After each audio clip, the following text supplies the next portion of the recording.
Hello, Dr. Grande here. Today I'll be taking a look at the case of Aileen Seiden. This case involves a trio of romantic partners, sometimes called a throuple, so a three-way relationship. It didn't work out too well. Sometimes these relationships don't, but this one had a particularly bad outcome. First, I'll take a look at the background, move to the timeline of the crime, then offer my analysis. Aileen Seiden was born in August 1986 and grew up in Miami, Florida. She was raised by her father, Frank, and her mother, Martha. When Aileen was 9 years old and in the 4th grade, her mother, Martha, died from cancer. When Aileen was 14 years old and a freshman in high school, her father, Frank, died from a heart attack. Her older sister, Francesca, became her legal guardian. As an adult, Aileen worked as an assistant property manager and lived in North Miami Beach. In 2017, she started a romantic relationship with another resident of North Miami Beach named Zachary Ray Abel. He went by the name Zach. He owned a used car dealership and sold car insurance. Things became pretty complicated with Zach because he was already in a romantic relationship. His girlfriend was a Miami Gardens resident named Christina Arejo. She was 8 years older than him and worked at his car dealership. Christina's father was a colonel with the Palm Beach County Sheriff's Office, and she often told people that she could instruct her father to do her bidding, like she had incredible power and could escape the consequences of her behavior. She was untouchable because of this major law enforcement contact.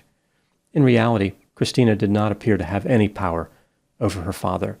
He actually seemed like a pretty good law enforcement officer based on what we see later on. In order to avoid disturbing his girlfriend, Zach concealed his relationship with Aileen, but eventually Christina found out. After Aileen lost her job, she went to work at Zach's car dealership. So now all three of them were in the same place. Tensions were running high as both Aileen and Christina competed for Zach's affection. Both women pressured Zach to dump the other. Probably because she sensed she was going to lose this competition, Christina came up with a creative solution to the problem. The trio became polyamorous. They formed a throuple. This is when three people make the usually unwise decision to be together romantically as one unit. The trio formed this romantic relationship and lived in the same apartment. The degree of love involved in this complex romance was debatable, but there was no question that all three of them loved alcohol. It was the glue that held them together. It almost seemed to be the entire focus of their existence. Aileen and Christina did not really get along too well. There was a lot of animosity and jealousy. Christina often felt like she was not really welcome, like Aileen was getting closer to an exclusive relationship with Zach. Sometimes Aileen and Christina physically fought each other. One time, at the home of a mutual friend named Michael, who lived in Davie, Florida, the women started fighting while they were in a hot tub together. They climbed out of the tub and fought naked in the kitchen, rolling around and punching each other. On April 7, 2018, it would be Zach and Christina who found themselves in an argument. To escape this situation, Zach and Aileen drove to Georgia. Christina was angry about being abandoned. She sent a series of impolite text messages to her lovers, saying things like, "My dad will be calling you." Again, her father was a colonel in the police. "You two deserve each other," and "You blanked me over, now I'm blanking you over." Instead of returning home, Zach and Aileen drove to Texas. Christina continued to be upset, but invited them to return home. She texted, "If you want to come back home, come back. You never have to question my love." Zach and Aileen did not return home, but they did invite Christina to join them on their trip. She flew to Texas, and once again, the trio was united. They continued driving. They went to New Orleans, Louisiana, and eventually ended up in Franklin County, Florida. Now moving to the timeline of the crime. On Saturday, April 21, 2018, the trio checked into the Sportsman's Lodge Motel in East Point, Florida. They were in room 15. On Sunday, April 22, they purchased a large quantity of whiskey and vodka from a nearby liquor store. They barbecued in front of the room and even brought the owners of the lodge a small gift. They were described as well-dressed and well-spoken. Early on Monday, April 23, the group vacated the room. In the afternoon, a housekeeper found room 15 to be in bad shape. Furniture had been thrown around, the sheets, towels, and shower curtain were missing, and vomit was on the floor. The housekeeper also noted that there was blood all over the place, including on a mattress. Later that same day, Eileen's body was found in a cul-de-sac not far from Highway 98, just 6 miles from the motel. She had been brutally murdered and was covered in bruises and cuts. People from the Sportsman's Lodge contacted the police because of the damage to room 15. When the police arrived, they realized that Aileen was one of the people in that room. They made the connection. The blood in the room was a match to Aileen. As the police continued their investigation, Zach and Christina drove to Davie, Florida, and showed up at the doorstep of their friend Michael. He asked them where Aileen was. At first, Zach said that she ran away, but then he admitted that she was dead and her body was dumped in a cul-de-sac. Michael contacted Christina's father, who had him go to a police station to make a statement. Zach and Christina were arrested and charged with first-degree murder.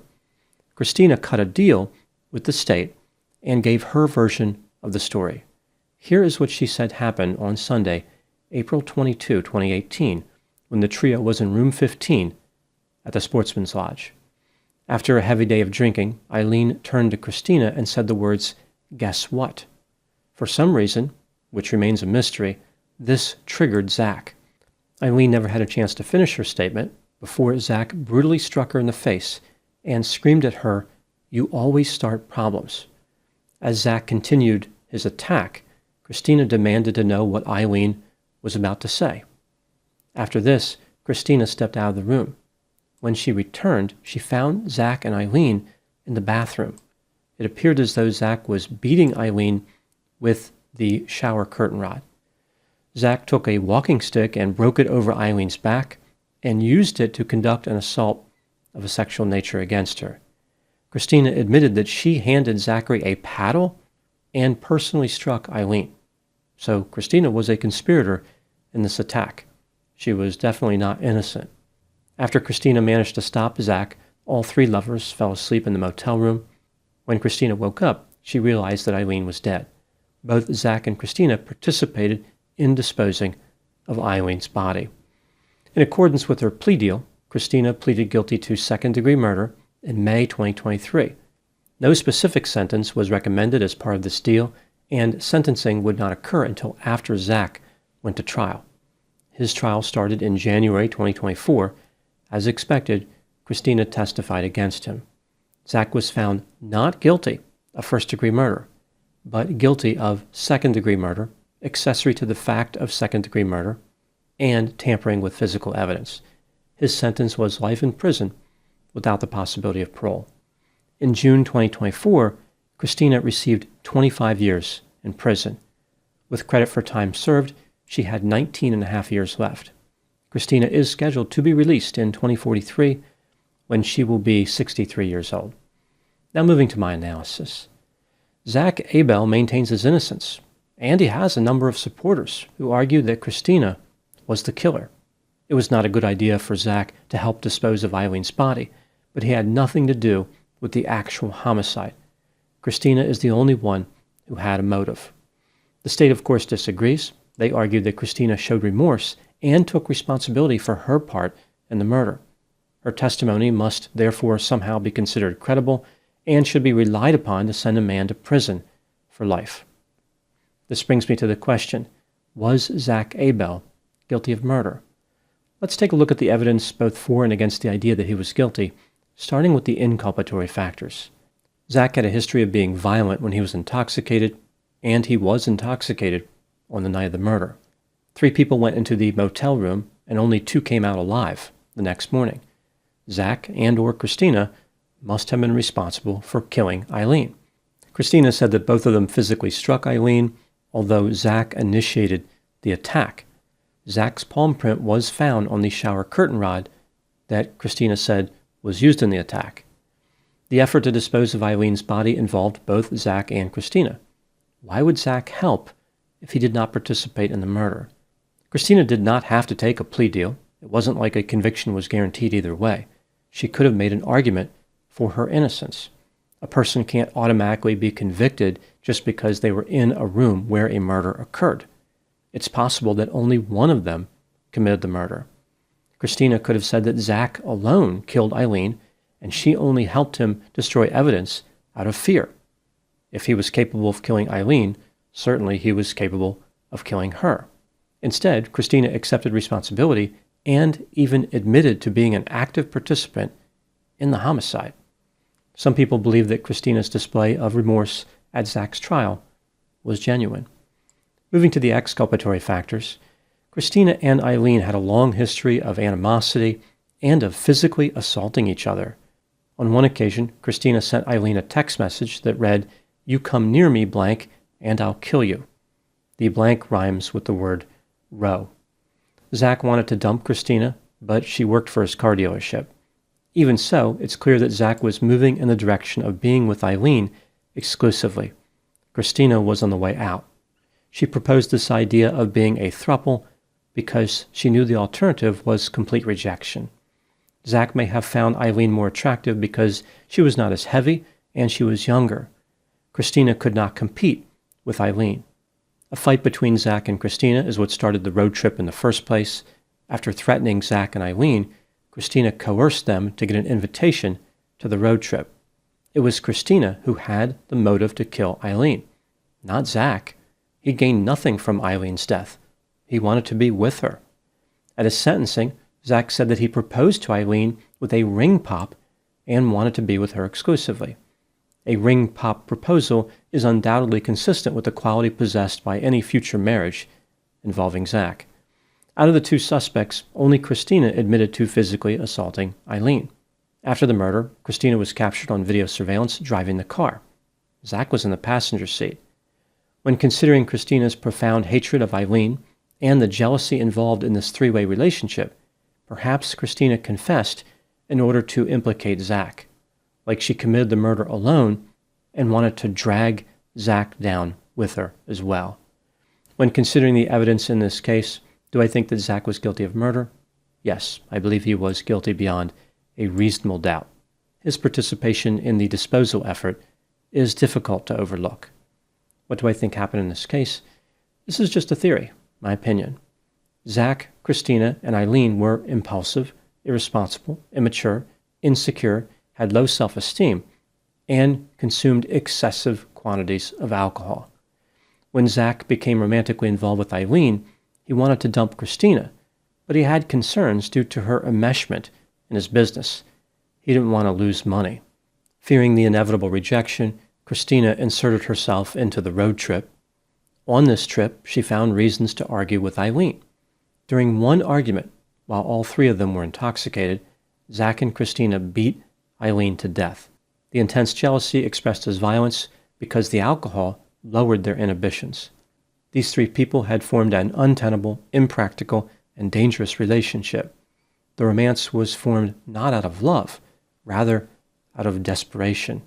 They did not possess the maturity or the sophistication to navigate the feelings that arise with this complex dynamic. It was a powder keg just waiting for a match, which came in the form of alcohol use. Now moving to my final thoughts. This case involved Aileen dying. Zach will spend the rest of his life in prison, and Christina will spend many years in prison. I suppose Christina has the satisfaction of knowing that at least Zach and Aileen did not end up together. That's what she really wanted. She wanted to destroy their romance. This case exemplifies the desperation that people experience when they're trying to hold on to a failing romantic relationship. It also emphasizes how it's important to be careful about what you wish for. Christina did not want to lose Zach. Aileen did not want to lose Zach. The problem is, Zach was not desirable in any way. Everybody in the story would have benefited from having higher standards. Those are my thoughts in the case of Aileen Seiden. Thank you so much for watching, and I'll talk to you soon.